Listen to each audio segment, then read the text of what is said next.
A new pastime at Meadowbrook Golf Course, History U, and the Health Department's Rabies Clinic. This and more on this week's edition of Lexington Now.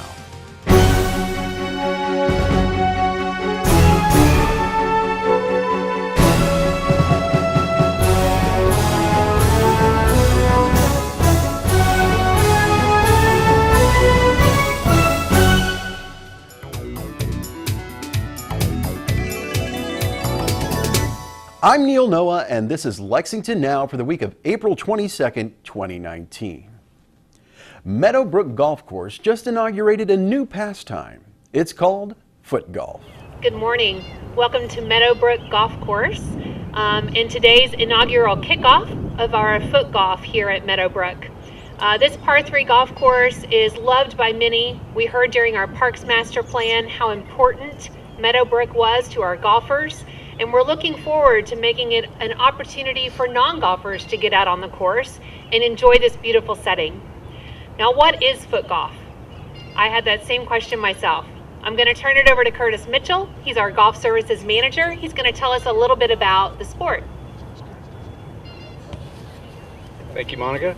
Foot golf. We're super excited to have it here at Meadowbrook this year. It is an interesting form of golf. It's exact same rules, except you're kicking a ball with your foot, and you got a 21-inch cup out there. Scoring's exactly the same. It's a lot of fun.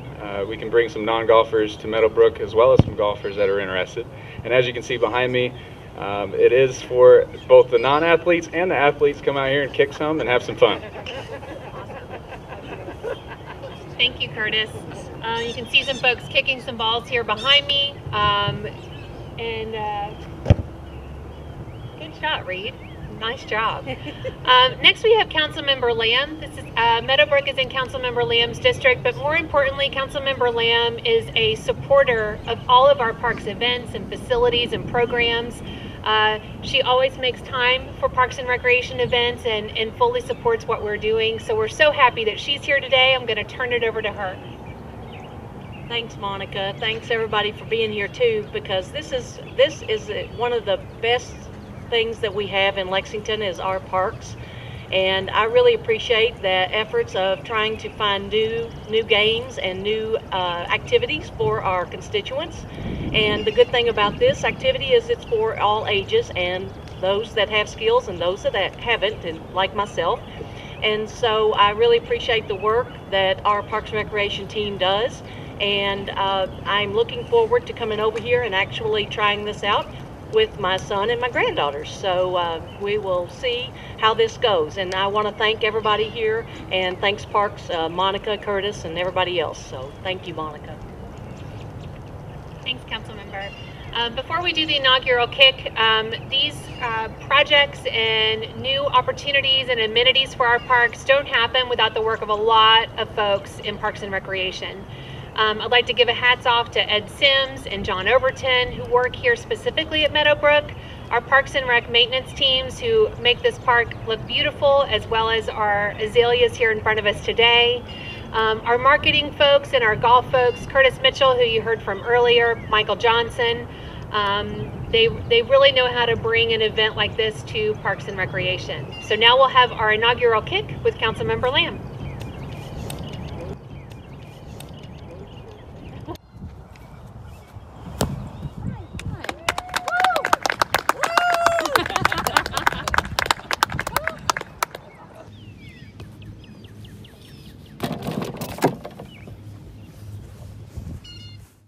The Lexington Public Library is hosting a day of events to help you discover your family's history. It's called History U. History U will be April 27th, starting at 9 a.m. It goes all day till 4 p.m. at the Central Library on Main Street in Lexington. History U is a day of events focusing on genealogy and local history. It's open to all experience levels, beginner to advanced. There will be experts will be here to talk about DNA research, the basics, and how to take it to the next level. Also, there will be a session on African American ancestry and discovering your African American ancestors. And also, there will be a session on researching the history of your house. A local certified genealogist, Pam Brenniger, is going to be here, and she's going to talk about the process of researching the history of your house. The title of the session is Who Died in Your House? And she'll take you back through the steps of where you will go to find information, and then putting the information together and so that you can start to piece together the history of your house. The event is all day. There are multiple sessions. The event will start at 9:30. Check-in is at 9. There are 4 different main sessions to attend, and you can come to one or you can come to all of the sessions. You can look at the schedule on our website, www.lexpublib.org. And the full schedule is available there. Genealogy is one of the most popular hobbies in America. There are a lot of people really interested in discovering the history of their family and their ancestral roots, and they just don't know where to get started. And the library is a great place to come. We're happy to help people make that introduction to researching their family. And everyone who attends, they will get a free tote bag with a Kentucky history themed tote bag. We would like to invite anyone in Lexington who's interested in local history and genealogy to History U Day at the Central Library on Main Street. The Health Department's Rabies Clinic after the break.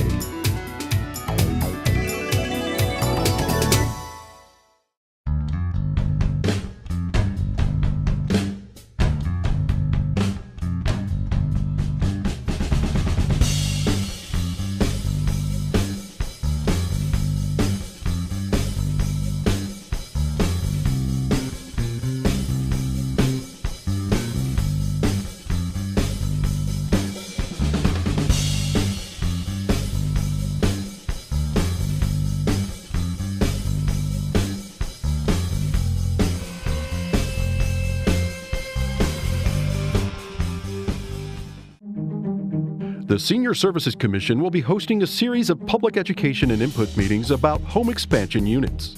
If you'd like to learn more, join us at the Lexington Senior Center.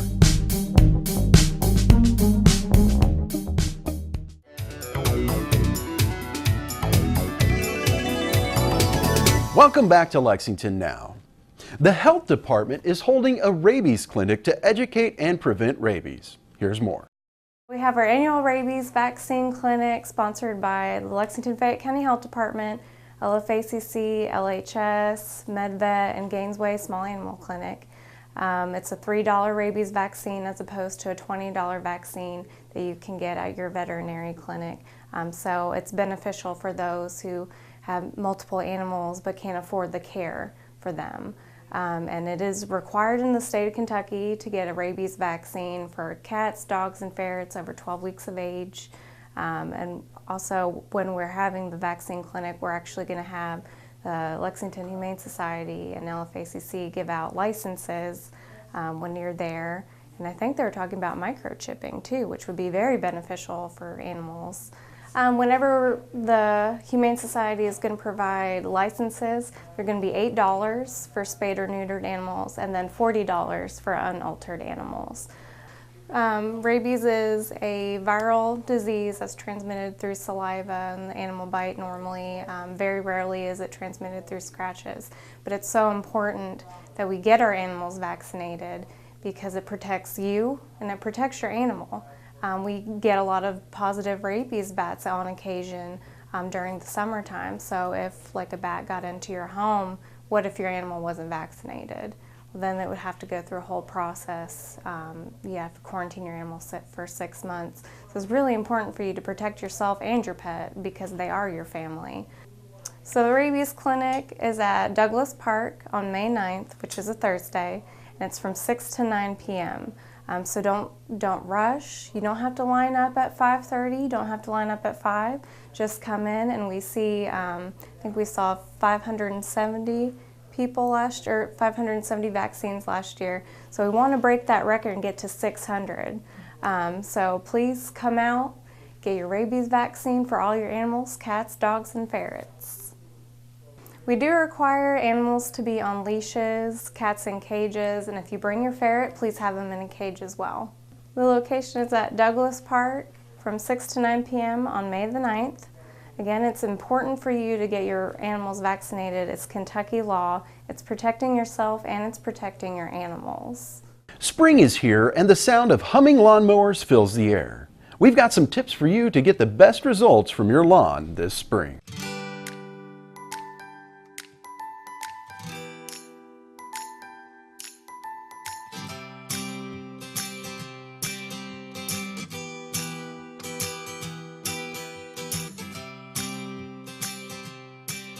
Living in the bluegrass means we're lucky to have the softest and greenest grass around.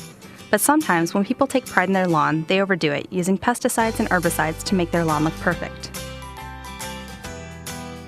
These chemicals are not only harmful to wildlife and the environment, but humans and pets as well. So let's use something more natural. Chemical products like this do more damage than meets the eye. First, they harm wildlife, including beneficial insects like bees and butterflies. Second, chemicals from these products wash away when it rains. This chemical runoff pollutes our watersheds, flowing into creeks and harming the ecosystem. Here are a few tips when it comes to mowing. Don't mow shorter than 3 inches. Mow more often and avoid cutting more than 1/3 of the leaf when you mow. Don't mow when it's too hot or too dry. Keep the mower blade sharp and set at the highest setting. Kentucky gets a lot of rain, but during dry spells in the summer, it's better to water deeply and less often. For better soil, spread a 1/2 inch of compost or natural fertilizer over the grass and rake it in, or spray a natural fertilizer before watering. Don't throw yard waste in the streets, and be sure to put any lawn clippings in the gray yard waste cart. Everything that goes in the gray yard waste cart will be ground into mulch. Lawn care is sometimes more of an art than a science. It's okay to treat your lawn well, but avoid using chemicals. The bees will thank you for it.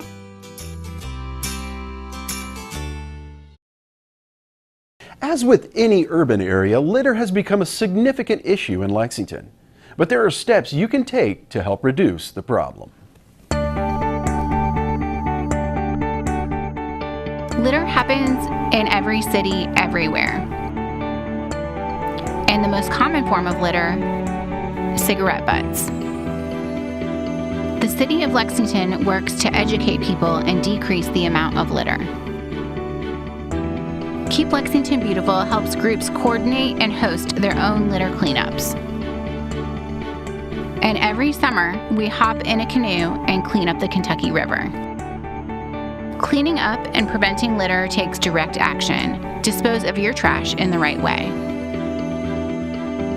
Keep your cigarette ash in a closable container. And don't put trash in a cart or dumpster labeled for recycling.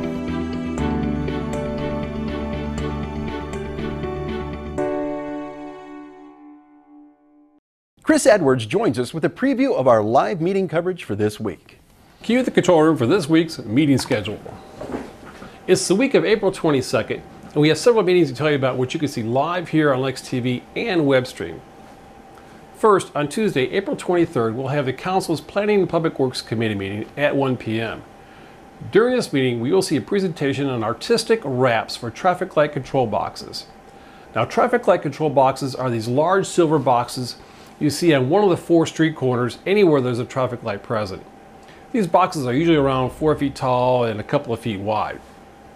The wraps, which are proposed for the downtown area intersections, will highlight artists' work and bring a sense of beauty to an otherwise just large silver box on the street. An added benefit of wrapping these signal boxes, besides just looking much nicer, is the artwork generally discourages graffiti. Then at 3 p.m. on Tuesday, following the committee meeting, will be the work session of the council. On Wednesday, April 24th, we'll bring you the Rural Land Management Board meeting. Remember, the Rural Land Management Board works almost exclusively with the Purchase of Development Rights program here in Fayette County. At 5 p.m. on the 24th will be the Historic Preservation's Board of Architectural Review. Moving to Thursday, April 25th at 1:30 p.m. is the Planning Commission meeting. This week's topics will include zoning items. Then finally on Thursday at 6 p.m. is the formal council meeting. At the beginning of this council meeting, there will be a recognition of Miss Rose Lucas and another recognition of the UK debate team. That's all the meetings we have for you for this week on Lex TV. Remember, you can watch these meetings live and replayed here on Lex TV and on the city's website at lexingtonky.gov. That's all for this week. You can keep up with us on social media and check out the latest traffic updates on Twitter at LexRex or catch our live traffic cams on lexingtonky.gov. For the staff and producers at Lex TV, I'm Neil Noah, and that's it for now.